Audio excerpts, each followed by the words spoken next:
Good morning. Good morning. Welcome to tea time. This is Stacy, guys. Hello, hello. Checking my internet connection. Good morning. Welcome, guys. Thank you for joining and thank you for your patience because I was over here trying to figure out the lighting as usual, figure out where I'm talking to YouTube, who I'm talking to, etc., etc. Good morning, guys. How is everybody doing?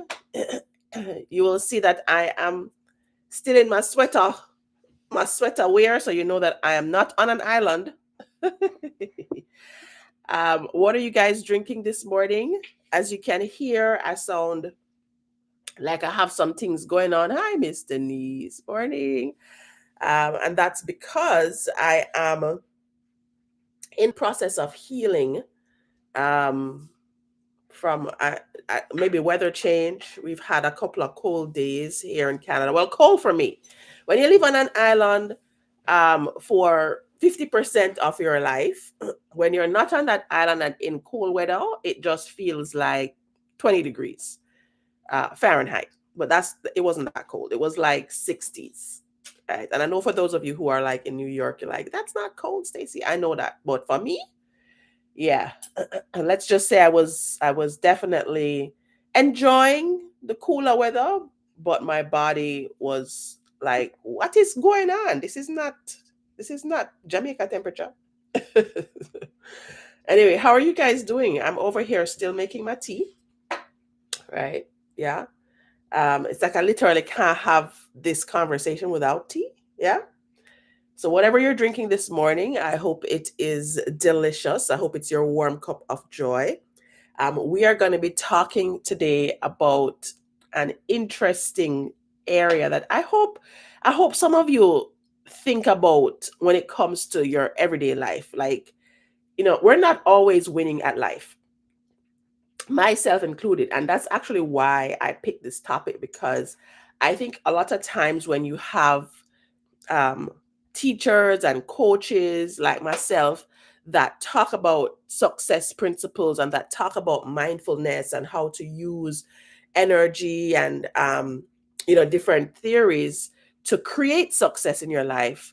A lot of times, some of the teachers don't talk about how their lives got messed up. It's always in the past, but that's not my situation. Me have whole heap of mess up past, future, present. Like, I think that's actually how best you learn. You learn best from mistakes, you learn best from failures, right? And so this morning, I'm going to give you the tea on a most recent failure.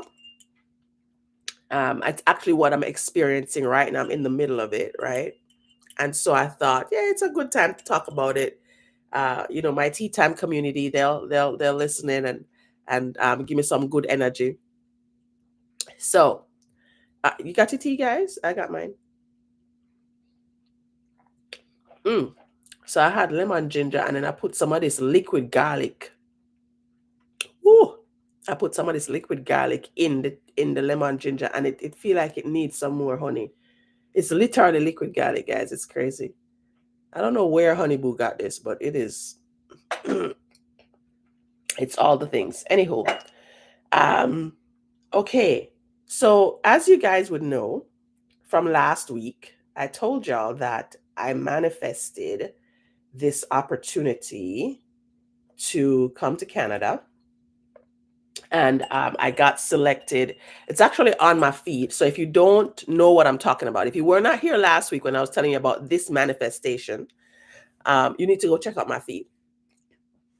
So last week I would have told you how I manifested this amazing trip to Canada and I was selected out of however many women that entered. There was 5 of us that were selected to represent Jamaica as women in tech, right? At this big conference. There's this big conference in Canada every year. It's called Elevate. And I was selected as one of the 5 women to participate, right? And I'm going to tell you guys, like, I did not go into 2024 planning to start a tech company. I mean, I have my consulting company now. That I've had my consulting company for a while now, but I didn't like have in my list of things that I was going to start a tech company. Not because I'm not capable. I've been in technology for a long time, right? I've been in tech for a long time. I've helped other companies grow their tech company. I've helped businesses with their tech stuff, implement software and change and transform and do some really cool stuff, right? But trust me, guys, I literally have been running from this thing from ever since. Like, I'm not starting my own company. I can't bother. I'm not going to build no software. Da, da, da, da. Yes, Denise, thank you. Thank you very much. So I got selected because I started the process of building technology, right? And it takes some time, right? But you can get up and running relatively quickly because it's tech, right? So I started this process at the encouragement of some people that could see the dream for me. You know what? People can't see the dream for you and you can't see it for yourself. It's a real thing. It's a real thing because a lot of times you'll argue for your own limitations and other people will see your greatness and you'll be denying your greatness. Okay? So I had somebody else see the dream in me. Like, don't you have a tech company? Why don't you go and pitch your thing? And long and short of it, because that's not the story I'm trying to tell you. Uh, long and short of it, somebody saw my dream and encouraged me to fulfill it. And I've been on that journey for a few months now, and it's just been magical. It's just been like I've just been getting chosen for things out of people that have been in the game for years, and it's just been really magical, right? So, this selection, though, this particular opportunity that I won, is one that put my dream under scrutiny. And when I say it put my dream under scrutiny, imagine, imagine, right? Morning, Jay. Imagine you are pregnant with something and you don't even know that you wanted to get pregnant. Or maybe you did. Um, and this is for the guys too, right? You have a baby on the way, and this is your first baby, at least your first baby like this. This is a new kind of baby, and the baby is arriving, right? And you have to go through a process. You have to go to the doctor, and when the baby arrives, you're gonna have all of this scrutiny, right? And when babies come into this world, there is so much opinion, right? So much opinion. Everybody is looking, and it's like you have the doctors first, and then the nurses, and then the random people in the hospital, and then your family, and then everybody else comes and looks, and it's a big deal, right? So imagine that this is the stage where you have the baby, and this is just the doctors. This is before you take the baby out of the hospital. So you're in the hospital. So, what I would say is for a tech startup, the doctors would be a part of either an accelerator program or an incubator or just a group of people that are experts. They've seen where other companies have birthed their little tech startup babies and they give you feedback. Now, remember, me tell you something. This was my first time getting the feedback about my baby, and it had to happen in a very short space of time. So I spent a very condensed space of time. It was 2 meetings, right? 2 meetings. And I wasn't the only one presenting my baby. You had 4 other amazing women that I've been on this trip on that were also presenting their baby. When them tell me, oh, my baby ugly, oh my gosh. And babies aren't usually like you don't usually say a baby's ugly because they're just the cutest little things. I think that's why humans keep them because they're so cute. Otherwise, you'd have probably kill them because them keep you up at night, them always bawling, them. So babies have to be cute. And I think it's kind of the same thing with a tech startup, like when you're building software. because it's a lot of work. You lose sleep. You're there trying all different kind of things to make it work. Any kind of entrepreneurial venture, actually. When you're in any kind of entrepreneurial, building anything, making anything, it's just you're producing work. It's like you're at work. Even if you're not building technology, you're at work and you're producing something. And then you're showing it to the world. You're showing it to your team or you're showing it to your boss. And the last thing you want to hear is that your work is crap. And let me tell you, these two meetings is not one person I'm meeting with, It's not one person I'm meeting with. It's like I'm meeting with three people. And after you meet with the three people, they ask you a bag of questions. Then they tell you about your ugly baby. And then you get an email confirming that your baby is ugly. Okay? So let's just say, guys, it was baptism by fire. And I mean, by the time they were done telling me all the different things that were not right with my big solution that I'm using to solve what is actually a really big problem. Like I'm solving a multi-billion-dollar problem. It's a big problem that I'm solving, that I'm building technology for. I'm not building the next Uber or Airbnb. That's not what it is. But it's a big problem that I'm solving. More will come out about it as I fix some of the comments that came back from me from baby conversations. So it's like you feel like you come up with this big solution, you prep all of this information and you share it, and then they're like, nobody's gonna buy that. What you talk about? Yeah, it's a problem, and yeah, your solutions sound like it could work, but what you're doing right here don't make no sense. Straight, no chaser. Okay? Straight, no chaser. What I mean by that is that this is unfiltered commentary. And sometimes, we think we want them to land the criticism a little softer, or just give it to me easy. I don't, just take your time with me. No, no, no, boo. In this startup world, is bear straight, no chaser, because you are going out and you're asking for money from people that have millions of dollars to invest, and you're not the only person. I mean, it was literally I watched so many people show their babies this week at the conference. So many people go up on stage and pitch, and you know, a lot of people are asking for millions. Some people asking for just a couple 100,000, but it's really fascinating being on this side of the world and having my own baby that I'm here walking around with, hoping that somebody will believe in me and will believe in the mission and the vision that I have for this thing. Now, step into Stacy's shoes for a moment, because Stacy has a yin and a yang side to her. There is this side that can come and teach and actually be very conscious and aware and mindful of what's going on. And there's the other Stacy now that it's typically anger that shows up first. Like, oh, you for tell me semi thing that have sense. Oh no, no, not talk about. I know what I'm talking about. You don't know what you're talking about. There's that Stacy. And it usually shows up like that externally. Where we're just gonna cuss you off. I'm just gonna tell you like it is. Right? That's the tea. Which, it doesn't always work out for you when you cuss off the people, right?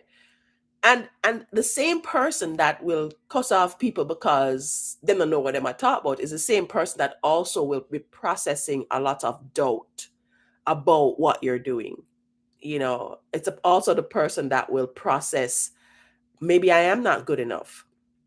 It's the person that will start to criticize and start to pick apart.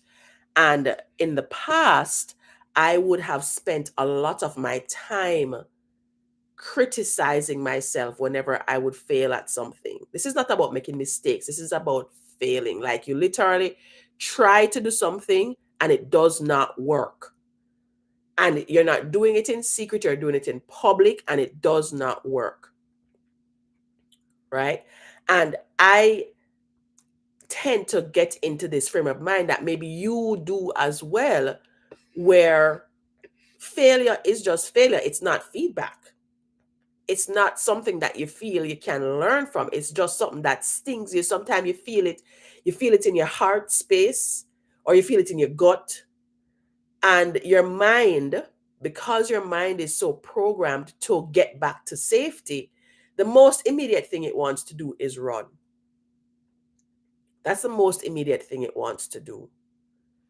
And when you are doing something new, even if it's not new for the rest of the world, but it's new for yourself, it's very difficult to reframe failure as feedback and not defeat.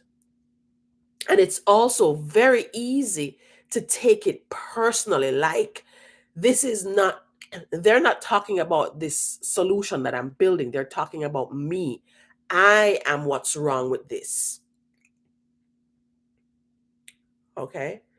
And it amplifies this particular perspective of, it's not something wrong with my work, or this project, or this passion thing, or my creation. It's not something that's wrong with that. It's something that's wrong with me. That gets amplified when there are other people involved and they are getting praises for their babies. They are getting positive feedback that says, oh, you're so great. Yeah, that one over there. Yeah, you not so great.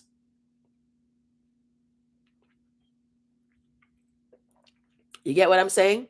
I don't know if this has ever happened to you, but it has happened to me a couple of times, not often, which is that make it even worse, when you when you are accustomed to success, and you are accustomed to the pat on the back and the positive affirmations and the wow, you did such an amazing thing, for someone to take that person through the process of, this is not a success, it's really something that you have to come to terms with.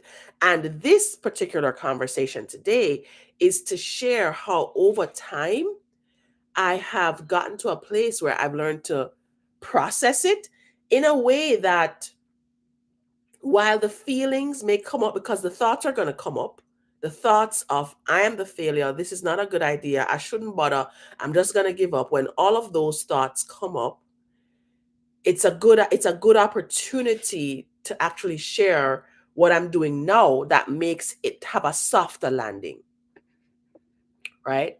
And this, the first thing that you have to really position your mind around, is that failure is simply a form of feedback. Failure is feedback.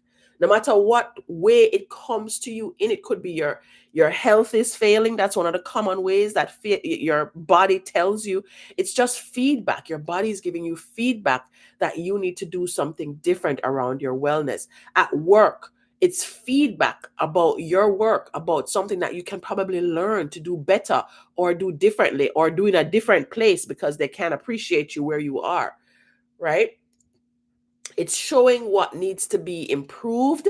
It's showing where you can grow. And it's also showing you what is standing in the way of your success.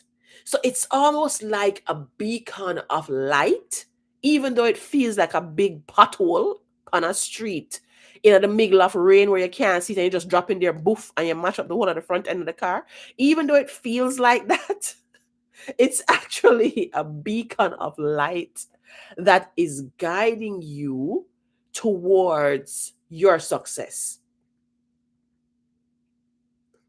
So let's get into it. All right.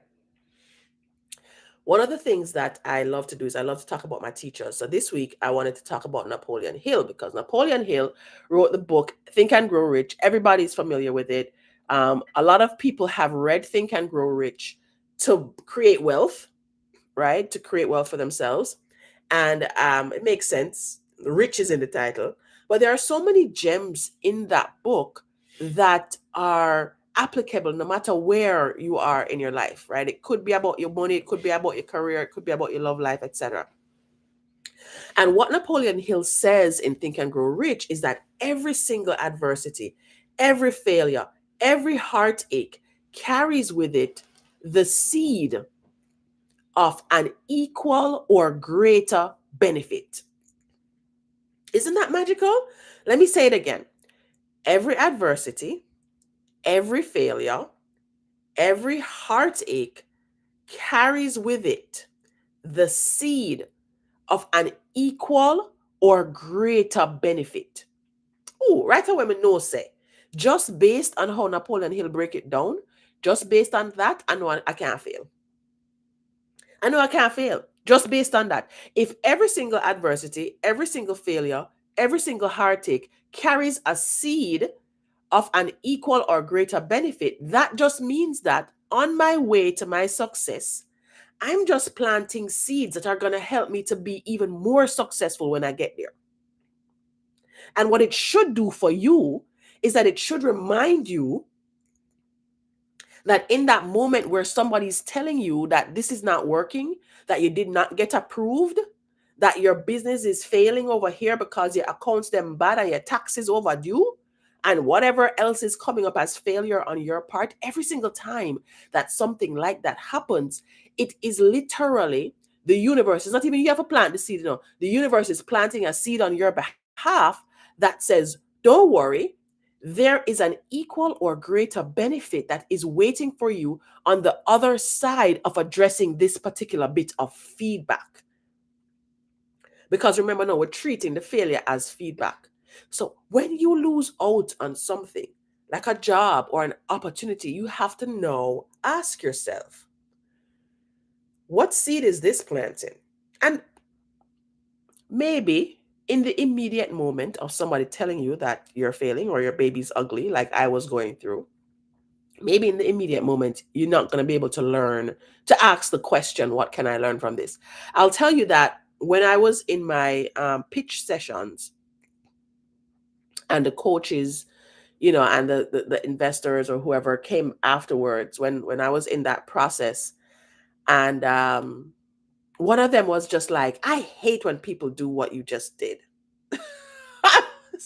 Guys, when I say it was brutal enough, when I say it was brutal, one of them was like, I hate when people do that. When they start off talking about the financial opportunity like this, and then they go over here and tell me that this is all the money that they're going to make. I just can't stand when people do that. And this is exactly what I had done. So when you're getting that kind of pushback, right, you got to have a lot of kahunas, man or woman.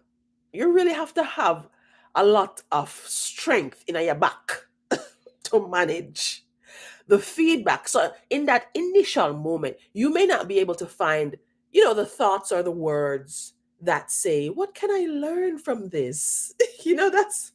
That may not be what's in your immediate space. All I'm saying is that at some point when you are reflecting, that is really where you should seek to take your mind. If your mind starts to take you down the rabbit hole of you are a failure, you are not good enough, this is not working, give up, that's when you want to start the process of channeling the thoughts towards what you actually want to see happen, what you actually want to experience. Asking yourself the question, how can I improve? Right? What qualities, do you need to develop?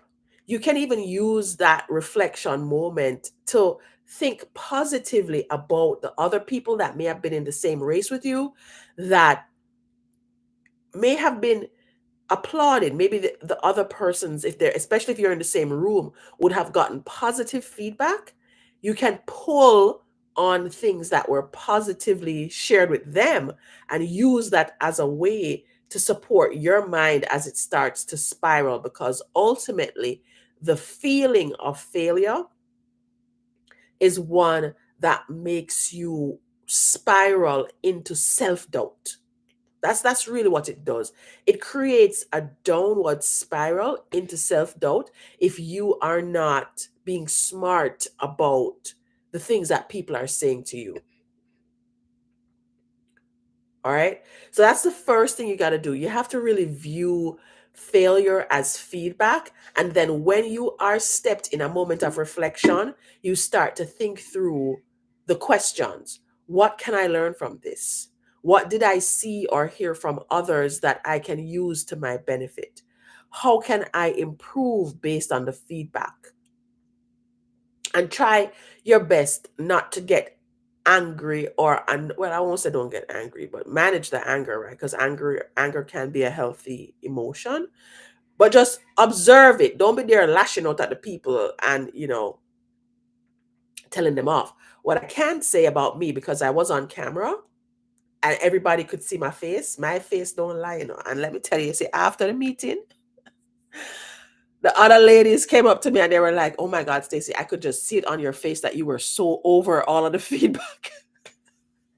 They were like, "You were done. You were just like done because your face was just showing that, okay, I get it. Shut up now." So while I may not have said it out loud, people could hear, people could see the reaction on my face. Okay. So the next step that I want you to examine, right, is what fail take first is to view failure or comments of failure as feedback. The second phase is to release the ego and really step into some humility. Release that ego, let go of the pride and embrace humility. When we fail in a situation involving others, ego oftentimes can step in and tell us that we're not good enough. That's really what the voice is, because it's a comparison. And they talk about comparison can be the thief of joy.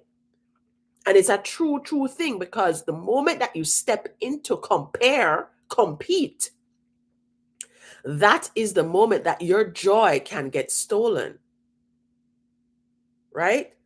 And success often requires us to learn from others. It's not this individual journey. Success requires you to learn from others, even when they seem to be the ones who are winning and you seem to be the one that is losing. Hi, Shans, morning. All right.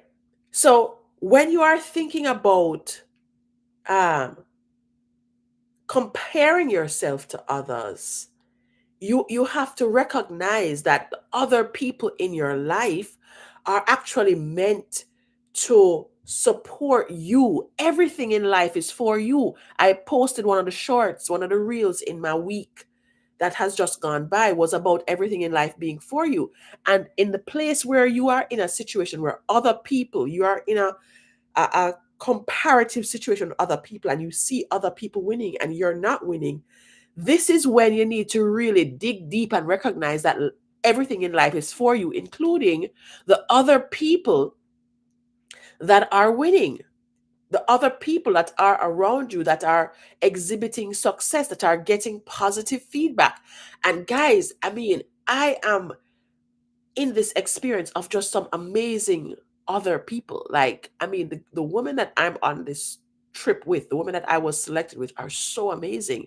And they have such brilliant solutions for their own problems, right? The problems that they are solving for their ideal customers, for their et cetera, et cetera. They have such brilliant solutions. And I can tell you that I have learned so much from them in this last week. So many different things that I have learned for how I can improve and how I can, you know, polish up my baby, if there's such a thing, so that the next time I go through this process, that I would be the better for it. There are also times when you put in work, like on a group project or a passion project, and someone else gets the recognition for work that you may even have done. Instead of letting your pride take over, now is a great time to learn from their strengths. What was it that made them stand out? Or what was it that made them more assertive and get the recognition than I did? So instead of telling yourself, you're not good enough and they are better, and it is for them, the flowers are for them, the flowers not over here for you, not even a weed is over here for you. Instead of doing that and stepping into compare compete, ask yourself, what did they do that resonated with others? What are the things that maybe they got applauded for, that they got flowers for, that I can easily incorporate into what I'm doing for the next go around? right? How can you learn from them rather than seeing them as competition? Because you know what, guys? One of the things that I learned through this experience of coming to Canada and being a part of not just Elevate, but I also went to another conference while I was here because there were some lead up conferences, this conference called Roadmap to Billions. So I went to Roadmap to Billions first. That was a couple days, that was like 2 days. And then Elevate was 3 days. And at both conferences, there were awards given for pitches. People got money, right?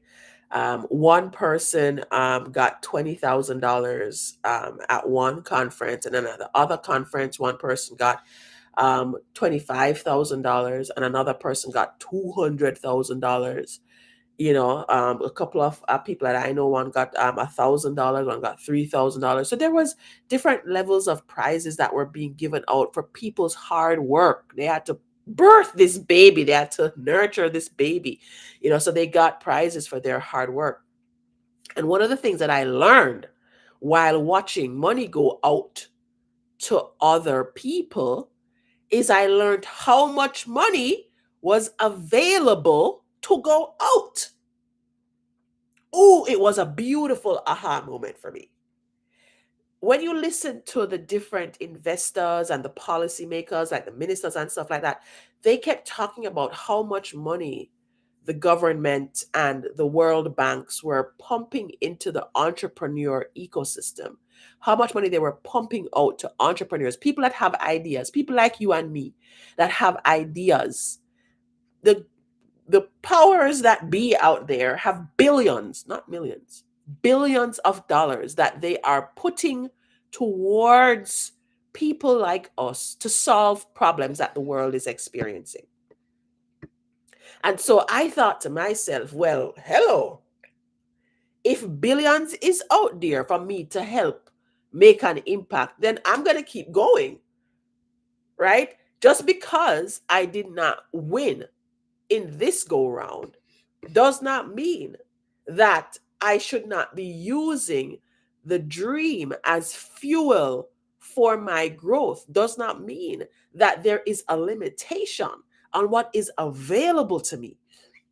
It is an unlimited experience that we live in, guys. And I think what happens sometimes is when we're in this situation with other people, we get into this scarcity mentality. That's what happens.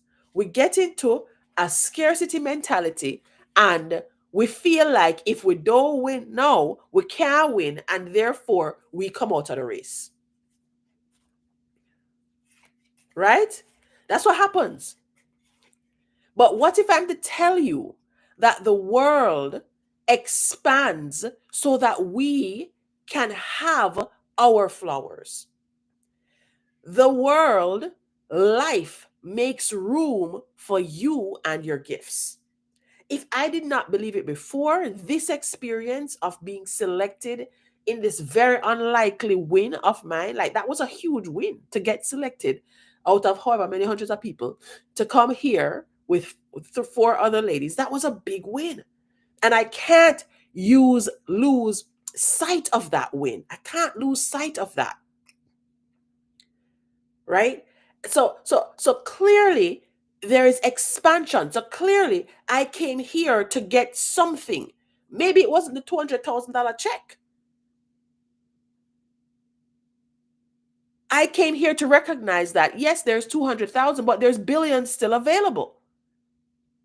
And I was listening to all these other stories of other entrepreneurs and founders. Some got 1 million over there, so another one get 500,000. One got $10 million for her idea that was going to be solving problems. And so you really have to view your setbacks when people are criticizing you or telling you it's not great. You have to use your setbacks as fuel for your growth. It's normal to feel disappointed or frustrated when you don't succeed, especially when other people right next to you are succeeding. But the key is to take that energy and channel it into building resilience and motivation. Okay? You have to kind of put on what we talked about last week. We talked about a law of assumption last week, right? You have to use that power of imagination, use the information that you have to shape your reality when you are faced with the failure or setback. It's the perfect time to reshape your vision and to imagine a new outcome, because maybe the outcome that you were imagining is not what actualized. As a matter of fact, I had never experienced the kind of feedback pitch sessions that I experienced here. And now that I've had this experience, I can start to visualize myself having a successful outcome and work at it until I create that for myself. So I'll be using the disappointment to fuel my desire for growth, because this is not the end of the experience. It could be, if I wanted it to be. I could make it that. I could decide that when these guys are telling me that, boy, your idea is great now. However, I see a little spark there. However, you kind of onto something. However, I could use that as an opportunity to just say, you know what? Let me just go back to corporate. Let me just go back to the 9 to 5 and get a job that pays me 6 figures. I could do that. But it just would not be fulfilling the dream that I have. It would not be me feeling like I've gone all the way. This is just the beginning. And I've tried other things and failed, and tried again and again and again and failed and failed and failed again, until I got to a place where it's like, all right, let me stop do this right now. I'm going to try this over here. I've done that. But that is after I have exercised, I think, all of what I have, all the juice I have in me towards that particular outcome. And I truly believe in what them say. What is fear can't unfear. It's another Jamaican saying. What is fear can't unfear. And truth be told, that it may not be now, but it doesn't mean never. Right? So you have to think about the Olympians and all these other athletes who may have just lost a competition. Rather than getting stuck in the defeat, they use the energy to push themselves harder in practice, to go further, to really target that victory. And so I wanted to leave a card with you guys today, because during the course of the week, I was picking cards like every day, and my spiritual love partner Honey Boo, he was picking cards too, right? And this card really stood out to me, because the intention is, I am unfathomable. And you can see that it's a tiger. It's like, don't mess with me, right? And the affirmation says, I create my own opportunities and lean into the courage to fulfill the desires of my heart. I create my own opportunities and lean into the courage to fulfill the desires of my heart. My failure is nobody else's fault. There is nobody to blame for me failing. I create my own opportunities. And in the same way that I create my own opportunities, at the time that I'm experiencing the failure, it may just be an indication that it's time for you to shift what you are creating, shift the approach you are taking. This has nothing to do with anybody else that is in the competition with me or that's giving me the feedback, right? It has nothing to do with that. It is all about me. Now, it would be easy for me to blame the judges, and for me to tell them that they don't know what they're looking for, and for me to tell them that this is the way it's done, and for me to say to them, you don't understand this space that I'm in. I'm the expert. You think they cared about any of that stuff, about whether I'm the expert or not the expert? They're the experts in what they're doing. They know what they're looking for, and I have not given them what they are looking for. So why am I going to continue to argue about what they know they want that I am not giving them? That would be further failure on my part. So I'm not lapping my tail between my legs and slinking away into the night like like, oh my god, this is the worst ever. I mean, I will say to you that after the first session, I'm trying to remember when I went drinking with my friends. After the first session, I was really like, I had to go to bed. After the second session, I did go and just sit down and have a drink because I was like, my head was just going. I was like, okay, let me just chill and relax, step back, and assess what I can learn here. And quite honestly, guys, I would say that getting my baby criticized by 6 people and then 2 more, which makes that total of 8 in a very short space of time, telling me all the things that I need to improve, has been one of the best experiences of my life. And I know that when my solution hits the market and I am able to raise that money, that I'll be able to look back on this week and note that this was a critical inflection point to see myself fail and to see others that are with me succeed. It's a critical inflection point to reaffirm my belief in myself and to reaffirm my belief in what I'm creating, the impact that I want to make in my life and in the lives of others. So, to wrap up today's session, you guys are so awesome. You've been so patient through all my tea sharing. First, you want to see failure as feedback and feedback that will guide you towards improvement. Second, you want to release your ego and embrace humility, allowing yourself to learn from others and not step into comparison and competition so that you allow your joy to be stolen. And third, you want to use the setbacks to fuel your growth. Let them inspire you to rise even higher.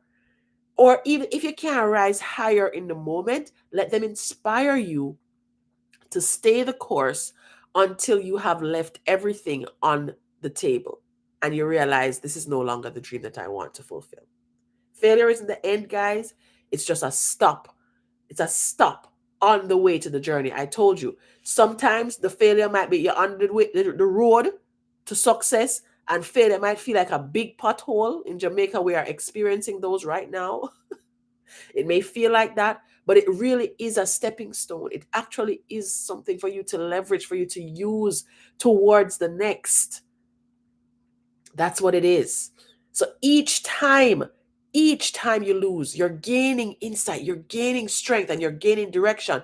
And if you spend all your time criticizing everything around you for your loss, you're going to miss it. You're going to miss the insights. You're going to miss the strength that you could have gained. You're going to miss the direction. So you have to stay open, stay curious, and keep learning. Trust that you can use every failure to propel your way forward to success. You have to trust the process and know that the process is for your power. All right? Okay, guys. Thank you so much. I hope these best practices will help you as you journey towards your amazing future, and that whatever it is you're going after, that you will know at the bottom of the heart, regardless of what anyone else says, you are the person that is in this story. You are the main character. And it's up to you to use every failure as that stepping stone.